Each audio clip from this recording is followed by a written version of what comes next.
வணக்கம் நேயர்களே, ஸ்ரீ குபேரன் டிவி நேயர்கள் வணக்கங்கள். இப்போ நம்ம பார்க்க போகிறது வார ராசி பலன் 13ஆம் தேதியிலேருந்து 19ஆம் தேதி வரை எப்படி இருக்க போகுது.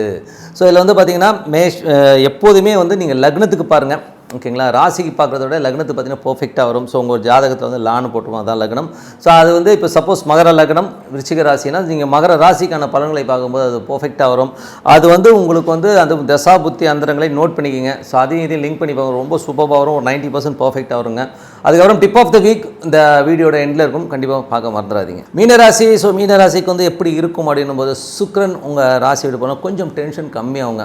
ஏன்னா இந்த 3-8 வந்து ராசிக்கு வரும்போது இந்த எமோஷன்ஸ் அதிகமாக பார்த்தோம். அது மீன லக்னமாக இருந்து சுக்கிர திசை புத்தி அந்த நடந்தவங்களாம் வந்து போன மாதம் வர கிழிஞ்சிருக்கும். போன வாரம் வர இப்போ கொஞ்சம் ரிலீஃப் ஆகும். பட் இருந்தாலும் சுக்கிரன் ராகு இருக்கும்போது பெண்கள் சார்ந்த விஷயங்கள் ரொம்ப கவனமாக இருக்கணும். அது மட்டும் இல்லாமல் ஒரு எமோஷன்ஸ் ஜாஸ்தி இருக்கும். எமோஷனான வேர்டு, பெண்கள்கிட்ட வந்து தேவையில்லாத விஷயங்களை பேசுகிறது, கத்துறது, இந்த மாதிரி விஷயங்கள், தாயார் சம்மந்தமான விஷயங்கள் கொஞ்சம் எமோஷன்ஸ் ஜாஸ்தி இருக்கிறதுக்கான வாய்ப்புலாம் கொஞ்சம் கவனமாக இருந்துக்கிறது ரொம்ப அவசியம். ஏன்னா வந்து ஏதாவது தூக்கி எறிஞ்சு பேசுகிறீங்க, அதுக்கப்புறம் இப்படி பேசிட்டோங்கிற விஷயங்கள் நிறைய நடக்கும். அதே மாதிரி வந்து பணம் செலவாகிறதுக்கான வாய்ப்புகள் நிறைய இருக்குது. தேவையில்லாத இடத்துல வந்து அள்ளி இறைக்கிறதுக்கான வாய்ப்புகளும் கொஞ்சம் கவனமாக இருக்கணும். இது யாருக்கு நடக்கும் அப்படின் போது மீன லக்னமாக இருந்து சுக்கிர திசை புத்தி அந்த நடக்கணும். கண்டிப்பாக நடப்பதற்கான வாய்ப்புகளும் ரொம்ப கவனமாக இருக்கணும்.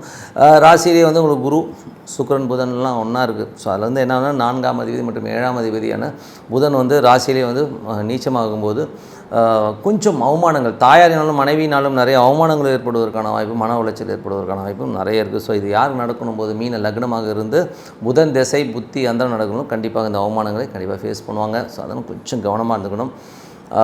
மற்றபடி வந்து பார்த்திங்கன்னா 5ஆம் அதிபதி. ஸோ 5ஆம் அதிபதிக்கு வந்து குருவின் பார்வை குழந்தைகளுடைய கல்வியெல்லாம் ரொம்ப சிறப்பாக இருக்கும். நல்ல விஷயங்கள், நல்ல மாற்றங்கள், நல்ல ஒரு ஏற்றமான விஷயங்களும். பட் இருந்தாலும் புதன் கூட இருக்கும்போது சில நேரங்கள் வந்து குழந்தைகளோட நடவடிக்கைகள் சின்ன மன வருத்தங்களை ஏற்படுத்துறதுக்கான வாய்ப்பு. பட் அதெல்லாம் வந்து ரொம்ப ஒரு 15% தான் இருக்கும். ரொம்ப பெருசாக எடுத்துக்கணும்னு அவசியம் கிடையாது. 6ஆம் அதிபதியான சூரியன் வந்து உங்களுக்கு ராசியிலே இருக்கிறது வந்து பார்த்திங்கன்னா புதிய வேலை வாய்ப்புகள் கிடைப்பதற்கான வாய்ப்புகள் நிறைய இருக்குது. சில பேருக்கு வந்து புதிய வேலை வாய்ப்புகள், இல்லை கடன் கேட்டிங்கன்னா கடன் தேடி வந்து கொடுத்துட்டு போவாங்க. ஸோ அந்த மாதிரி விஷயங்கள் நடப்பதற்கான வாய்ப்பு ரொம்ப சிறப்பாக இருக்குது. அதே நேரத்தில் பகைவர்களும் நம்மளை தேடி வந்து அட்டாக் பண்ணுவாங்க. ஏன்னா 6ஆம் இடங்கிறது பகைவர்களையும் குறிக்கும். ஸோ அதனால் கொஞ்சம் உஷாராக இருந்துக்க வேண்டிய ஒரு அவசியம்தான்.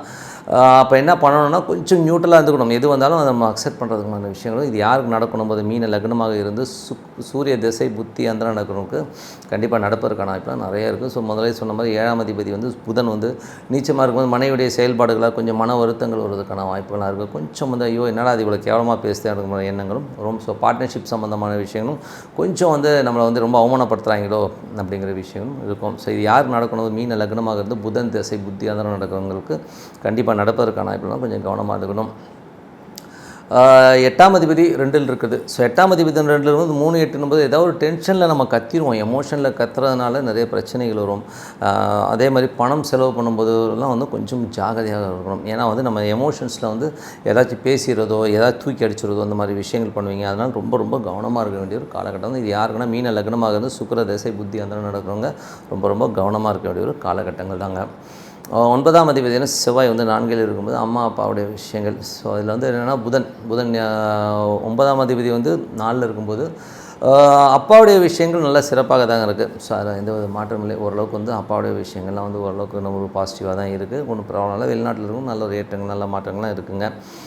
மற்ற தொழில் ரீதியான விஷயம், புதிய தொழில் வாய்ப்புகள், புதிய தொழிலில் வந்து நிறைய விஷயங்கள் சேஞ்சஸ் பண்ணுறதுக்கான வாய்ப்பு தான். நிறைய குழம்புவீங்க. ஏன்னா வந்து சூரியன் புதன் குரு எல்லாமே ஒன்றா இருக்கும்போது ஒரு என்ன பண்ணுறது தெரியாமல் ஒரு ஸ்டக்காக ஆகிற மாதிரி சுச்சுவேஷன் நிறைய பேருக்கு இருக்கும். நிறைய சேஞ்சஸ் பண்ணியிருக்கேன். பட் இருந்தாலும் என்ன பண்ணுறது தெரியல, என்ன தொழில் பண்ணுறது தெரியல, என்ன பண்ணுறதுன்னு சொல்லி கொஞ்சம் அந்த கன்ஃபியூஷன்ஸ் இருக்கும். ஸோ கொஞ்சம் கவனமாக பொறுமையாக ஹேண்டில் பண்ணுங்கள்.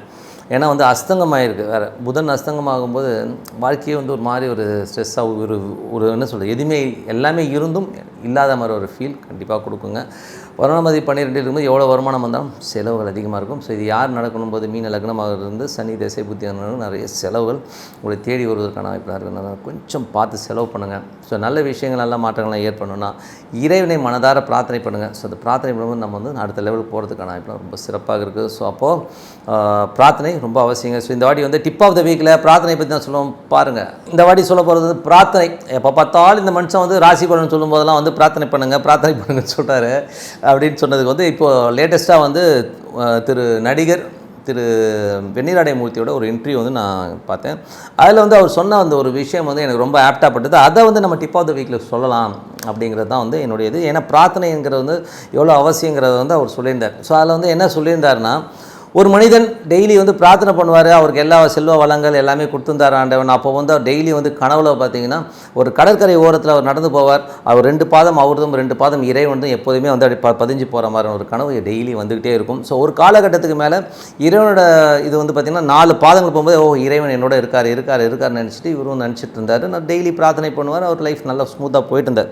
பட் லைஃப்பில் வந்து என்றைக்குமே கிராஃபில் வந்து பார்த்திங்கன்னா ப்ளஸ் அண்ட் மைனஸஸ் கண்டிப்பாக வருங்க. ஸோ என்ன தான் நம்ம பூஜை பண்ணாலும் சரி, புனஸ்காரம் பண்ணாலும் நமக்கு வர வேண்டிய நோயோ வர வேண்டிய ஒரு ஸ்ட்ரகிளோ நம்ம அந்த காலகட்டத்தில் நம்ம ஃபேஸ் பண்ண வேண்டியது அவசியம். ஏன்னா அது ஒரு கர்மா. ஸோ அந்த கர்மா வந்து நம்ம ஃபேஸ் பண்ணி தான் ஆகணும் போது ரொம்ப ஒரு இக்கட்டான சூழ்நிலையில் தள்ளப்படுறார் அவர். ரொம்ப கஷ்டம் வந்துடுது, ரொம்ப நெருக்கடிகள், அடுத்த ஸ்டெப் என்ன வைக்க முடியுதுன்னு தெரியல. அந்த மாதிரி ஒரு கஷ்டமான சூழ்நிலை வரும்போது கனவு வருது.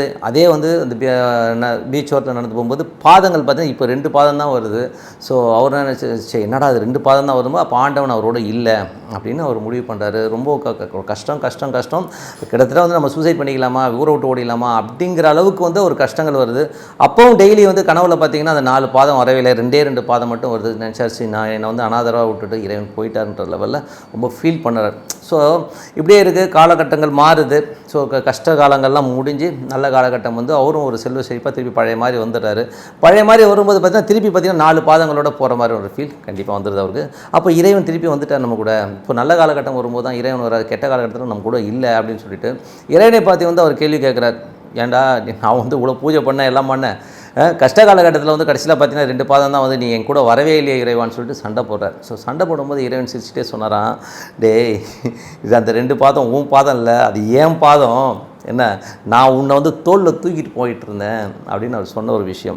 இறைவன்ற வந்து ஏன்னா அவர் அந்த டைமில் வந்து இறைவன் தூக்கிட்டு போகிறேன்னா இன்றைக்கி உன் வாழ்க்கையே வேறு மாதிரி போயிருக்கும், நீ இருந்திருக்கவே மாட்டேன், நான் தான் உன்னை தோளில் சுமந்துட்டு போனேன்னு சொன்ன அந்த ஒரு விஷயம் வந்து ரொம்ப அற்புதமான விஷயம். அந்த மாதிரி தாங்க நம்ம கஷ்டகாலம் வரும்போது அந்த கஷ்டங்களை வந்து வெளியில் வரணும்னு பார்க்குறோம், எல்லாருமே திட்டுறோம், கத்துறோம், எனக்கு இந்த மாதிரி வந்துருச்சு வந்து புலம்புறோம். இல்லைங்க, அது ஒரு கர்மா வந்து நம்ம கண்டிப்பாக அனுபவிக்க வேண்டிய சொன்ன. பட் இருந்தாலும் பிரார்த்தனை விடவே கூடாது. ஸோ பிரார்த்தனைங்கிறது வந்து பார்த்திங்கன்னா இறைவன் வந்து நம்மளை தோளில் தூக்கிவிட்டு கண்டிப்பாக அந்த பிரச்சனையிலேருந்து நம்மளை விடு பண்ணிடுவார். ரொம்ப சூப்பராக இருக்குங்க. ஸோ இது சொல்லும்போது எவ்வளோ சூப்பராக இருப்பாருங்க. அதனால் பிரார்த்தனையை வந்து கைவிடாதீங்க. காலையில் எழுந்து ஒரு 10 நிமிஷம் 15 நிமிஷம் ஒரு அமைதியான சூழ்நிலை இறைவனை மனதார பிரார்த்தனை பண்ணுங்க. அது ஜபம் சொல்லுவோம், ஓம் நமச்சிவாய மனசார பண்ணும்போது இறைவன் நம்மளோட இறங்குவார். நம்ம அடுத்த லெவலுக்கு முன்னேறுவது, அடுத்த லெவலுக்கு வந்து ஆட்களை அனுப்புறதெல்லாம் வந்து ஆட்டோமேட்டிக்காக நடக்கும், அந்த மேஜிக் நடக்கும். நீங்கள் பாருங்கள், லைஃப்பில் வந்து எல்லா வளங்களும் சுகமும் நீங்கள் வாழணும்னு சொல்லிட்டு நன்றி, வணக்கம்.